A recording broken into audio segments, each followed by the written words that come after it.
सभी को जय यीशु। इतवारी वचन साधना में आप सबों का स्वागत है। प्रतिज्ञात देश कानान में प्रवेश करने से पहले मूसा जनता को स्मरण दिलाता है कि ईश्वर ने शक्तिशाली हाथों से उन्हें मिस्र की गुलामी से छुड़ाकर अनेक चमत्कारों के सहारे वहां तक पहुंचाया है। वह देश उन्हें देने की प्रतिज्ञा ईश्वर ने उनके पूर्वजों से की थी। वह वचन में विश्वस्त है। अब यह देश उन्हें एक तोहफा के रूप में दिया जाता है। ईश्वर उनसे इतना ही चाहता है कि वे ईश्वर के नियमों का पालन करें। प्रकृति में ईश्वर के चमत्कारिक कार्यों पर मनन करते हुए नबी ईसायाह अध्याय 40 में लिखते हैं कि ईश्वर अतुलनीय है, उनकी तुलना किसी से नहीं की जा सकती।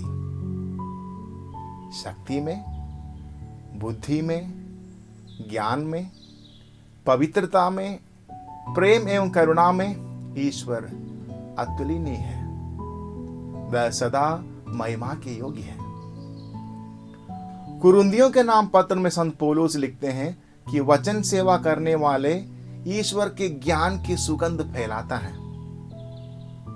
कुछ लोग ईश्वर का वचन स्वीकार करेंगे और कुछ अस्वीकार, किंतु ईश्वर का वचन सदा जीवंत और जीवनदायी रहता है। मसीह के ज्ञान की सुगंध हम अनुभव करें और दूसरों को बांट दें। आज का सुसमाचार पाठ ईश्वरीय नीति का एक निराला रूप हमारे सामने प्रस्तुत करता है। ईश्वर की कार्यशैली मनुष्यों के व्यवहार और न्याय से अलग है।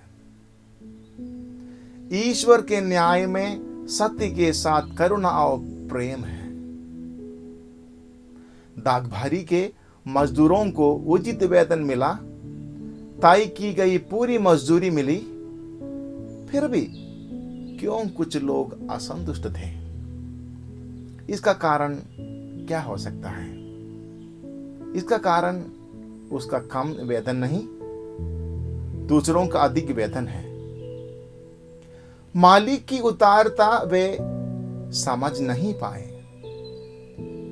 पहले आए मजदूरों ने ज्यादा काम किया, ये सही है, लेकिन उसके लिए निर्धारित किया गया पूरा वेतन उनको दिया गया।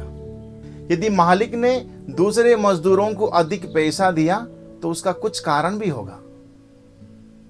शायद वे मजदूर पहले वालों से जैसे होशियार नहीं थे, शायद वे बूढ़े थे, किसी ने उन्हें बुलाया नहीं होगा। 1 घंटे की तुच्छ मजदूरी से उनका परिवार भूख रह सकता है। कारण कुछ भी हो, मालिक अच्छा आदमी था। वह दयावान और उदारशील है, इसलिए उसने सभी को उचित वेतन दिया। यहां ईश्वर के न्याय करने का तरीका दिखाई देता है। कुछ लोग वर्तमान सामाजिक भावना के आधार पर उस धनी की आलोचना करते हैं कि उसने पहले वाले मजदूर के साथ अन्याय किया। इनका विचार उन मजदूरों के भावना से मिलता जुलता है, लेकिन यीशु का उद्देश्य आधुनिक सामाजिक शास्त्रियों को प्रसन्न करना नहीं था, बल्कि ईश्वरीय योजना को स्पष्ट करना था कि चुनी हुई प्रजा इस्राएल के समान गैर यहूदी भी मुक्ति पा सकते हैं। ईश्वर सबका पिता है। वह किसी के साथ ना भेदभाव करता और ना कोई अन्याय। उसके न्याय में दया अंतर्गत है। वह सबके साथ न्याय और दया करता है।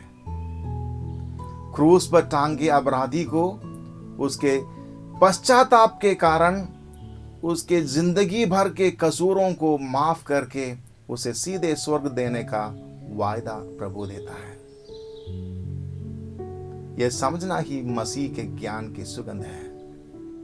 ईश्वर की कार्यशैली समझने का हम प्रयास करें और उसे अपने जीवन में उतारने की कृपा हेतु हम प्रार्थना करें।